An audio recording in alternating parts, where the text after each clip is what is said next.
warahmatullahi wabarakatuh. Perkenalkan, nama saya Novita Asrianti Hoirunisa, peserta uji kinerja UKM PPG dalam jabatan gelombang 3 Universitas Negeri Semarang dengan nomor peserta 201022224896 NIM PPG 2398014354. Selamat menyaksikan.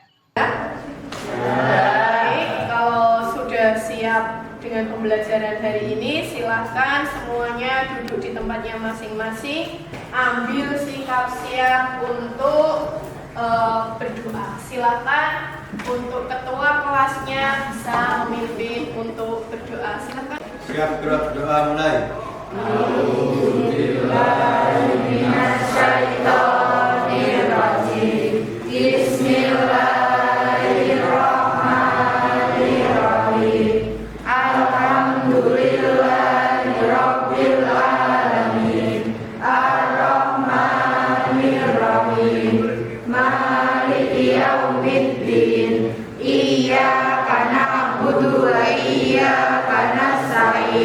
Ihdinas siratal mustaqim siratal ladzina an'amta 'alaihim ghairil maghdubi 'alaihim waladdallin.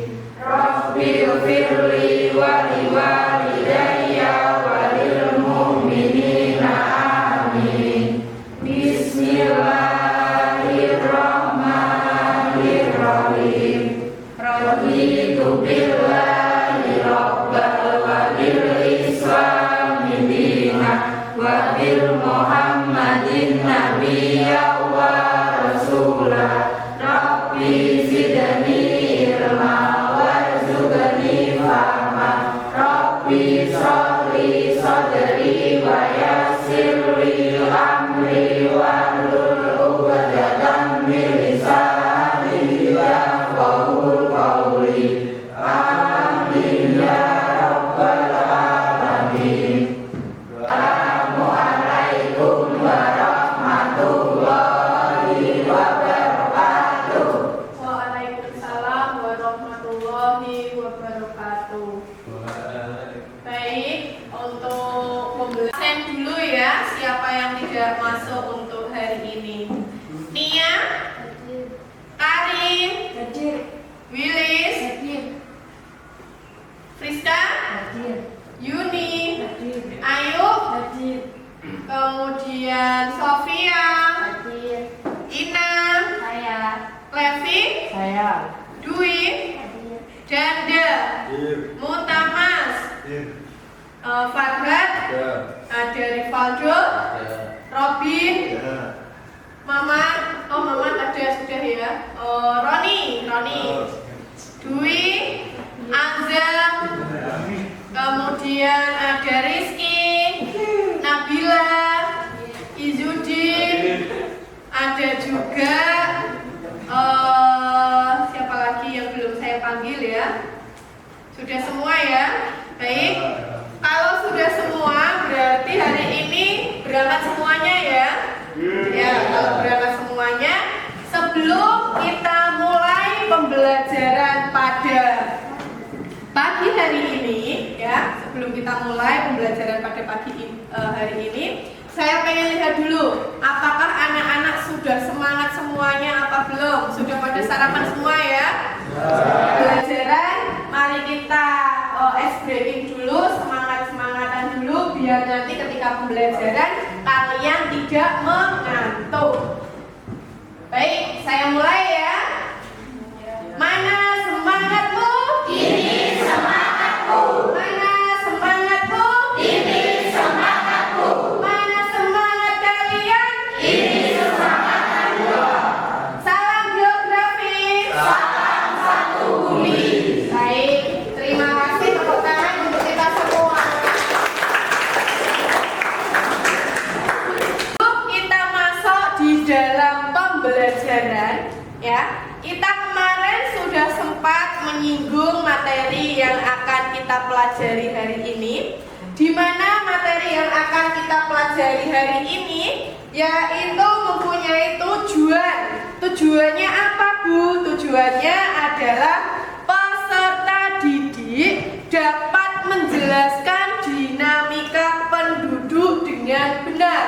Kemudian peserta didik dapat mengidentifikasi penduduk sebagai sumber daya pembangunan. Nah, sebelum kita masuk di dalam mata pelajaran ini, mata pelajaran geografi dengan materi penduduk sebagai apa?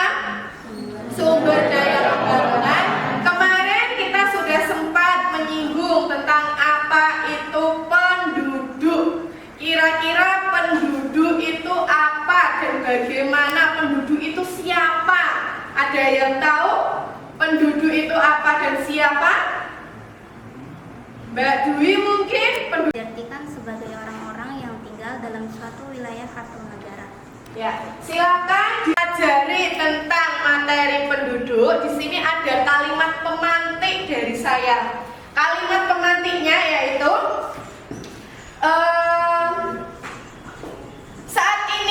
saat ini sedang tren dengan adanya generasi Z atau generasi baby boomer. Nah, dari apa yang saya sebutkan tadi, menurut kalian apa itu generasi Z dan generasi baby boomer? Silahkan dicari tahu dulu apa itu generasi Z dan apa itu generasi boomer. Siapa di sini yang mau menjawab? Ya, silakan Mas Adi. Generasi Z, generasi yang lahir setelah 1995 hingga awal 2010-an. Generasi ini dianggap sebagai digital native dan memiliki karakteristik unik dalam cara mereka berkomunikasi dan berinteraksi dengan dunia. Generasi Z yang tumbuh dalam era teknologi digital yang maju membuat mereka memiliki keahlian teknologi yang tinggi. Generasi ini mampu menggunakan teknologi dengan efektif dan efisien. Dengan memanfaatkan teknologi digital, mereka dapat membangun koneksi global dan berkolaborasi secara internasional. Baik, generasi baby boomer itu generasi yang seperti apa? Ada yang tahu? Saya. Baik, silakan Mbak Wilis. Boomers adalah generasi yang lahir antara tahun 1946 hingga pertengahan 1960-an.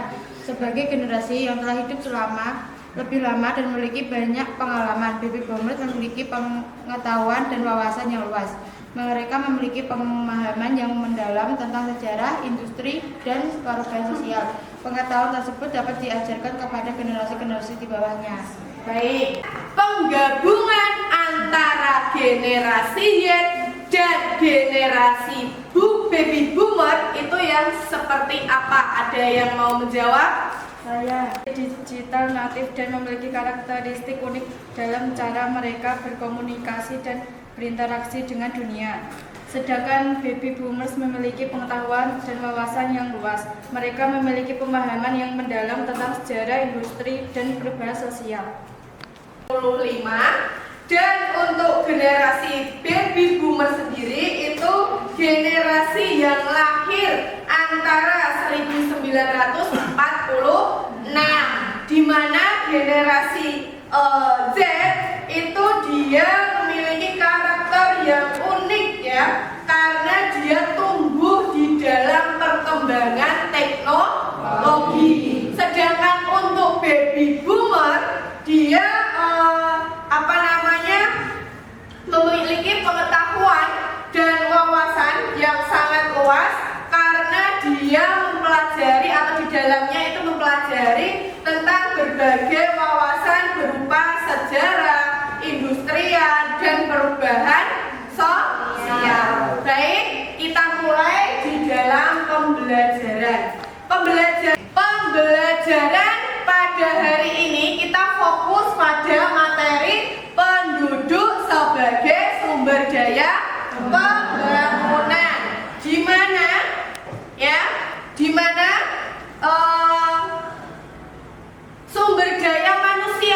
sumber daya manusia dapat dikelompokkan menjadi dua.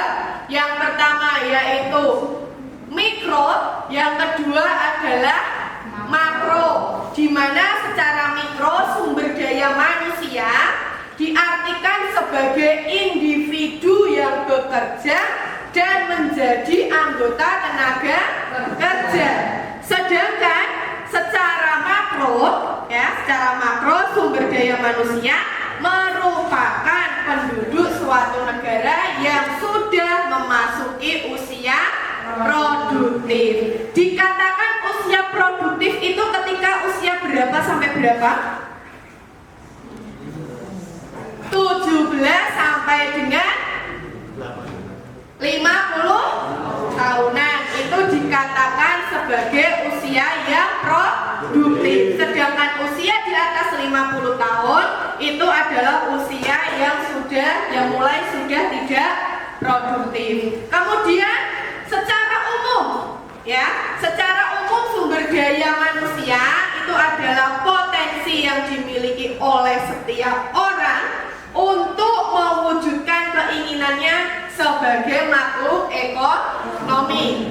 Sumber daya manusia dan sumber daya alam merupakan dua komponen penting dalam suatu kehidupan.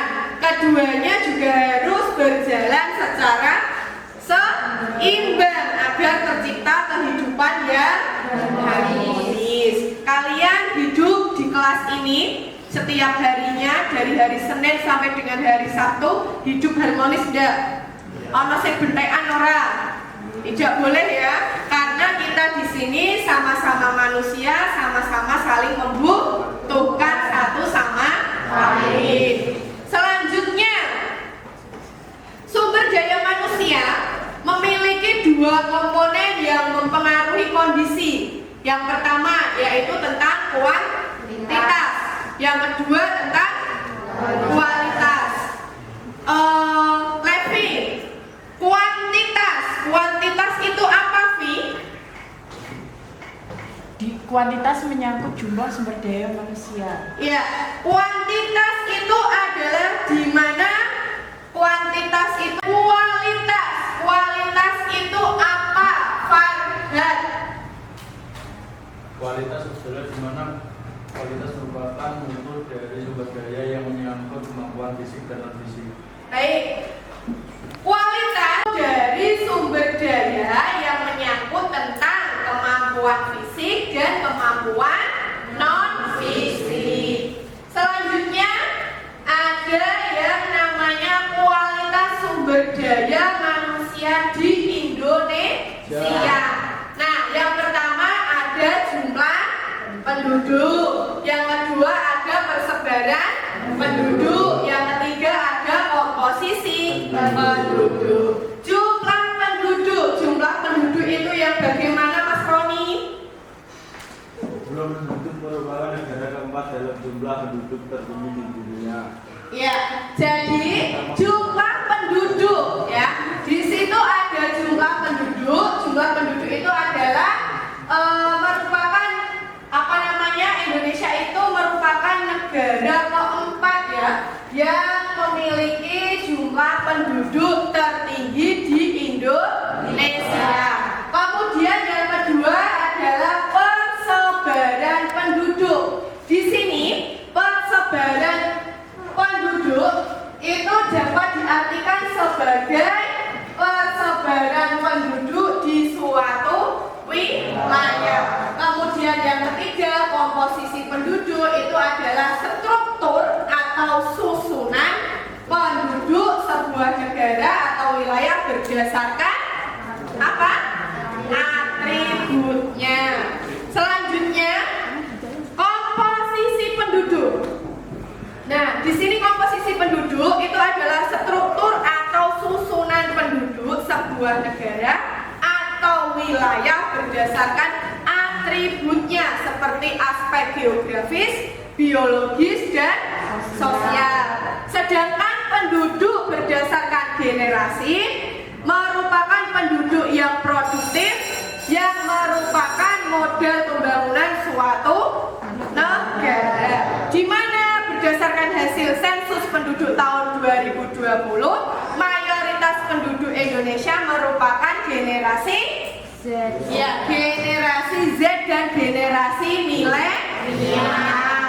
Selanjutnya, untuk secara umum ya, jenis generasi itu dibagi menjadi dibagi 5. Yang pertama ada baby boomer, yang kedua ada generasi X, yang ketiga ada generasi milenial, yang keempat generasi Z, dan yang kelima adalah generasi Alpha. Di mana generasi boomers itu merupakan generasi yang lahir pada tahun 1946 hingga pertengahan 1960, di mana generasi ini telah hidup lebih lama dan memiliki banyak pengalaman dan memiliki pengetahuan serta wawasan yang luas. Yang kedua, generasi yang generasi X ini adalah generasi yang lahir antara pertengahan 1960 hingga 1960 hingga 1990, di mana generasi ini tumbuh dengan berbagai perubahan ekonomi, teknologi, dan sosial. Selanjutnya ada generasi milenial. Generasi milenial ini adalah generasi yang lahir antara 1980 sampai 1990. Generasi ini tumbuh dengan perkembangan teknologi digital. Selanjutnya generasi Z seperti yang tadi kita bahas. Generasi ini lahir di tahun 1995 hingga awal 2010, di mana generasi ini dianggap sebagai digital native dan memiliki karakteristik unik dalam cara mereka berkomunikasi dan berinteraksi. Selanjutnya ada generasi Alpha, yaitu generasi yang lahir setelah tahun 2010, dan generasi ini masih dalam tahap perkembangan, di mana mereka tumbuh dengan teknologi yang semakin canggih. Nah, tugas secara individu, di mana tugasnya nanti ada di dalam LKPD yang akan saya bagikan ini, ya. LKPD ini nanti saya akan bagikan ke kalian. Kalian silakan mengerjakan tugas sesuai dengan instruksi yang ada di dalam LKPD. Jika ada yang mengalami kesulitan dalam pembuatan tugas poster melalui aplikasi Canva, silakan nanti bisa memanfaatkan tutor teman sebaya atau temannya yang bisa untuk membantu temannya yang mengalami kesulitan. Atau jika masih mengalami kesulitan, silakan boleh konsultasi dan bertanya langsung dengan saya. Paham ya? Baik, silakan Mas Janda minta tolong untuk LKPD-nya dibagikan ke teman-temannya.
perwakilan untuk anak-anak menampilkan hasil posternya.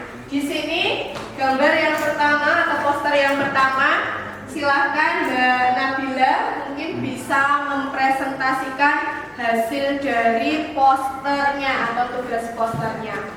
Silahkan Mbak Nabila. Assalamualaikum warahmatullahi wabarakatuh.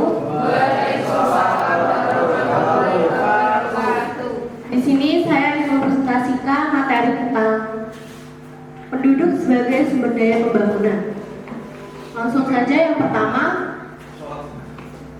pengertian sumber daya manusia. Apa sih pengertian sumber daya manusia itu? Pengertian sumber daya manusia dapat dikelompokkan menjadi dua, yaitu pengertian mikro dan makro. Secara mikro, sumber daya manusia dapat diartikan sebagai individu yang bekerja dan menjadi anggota tenaga kerja.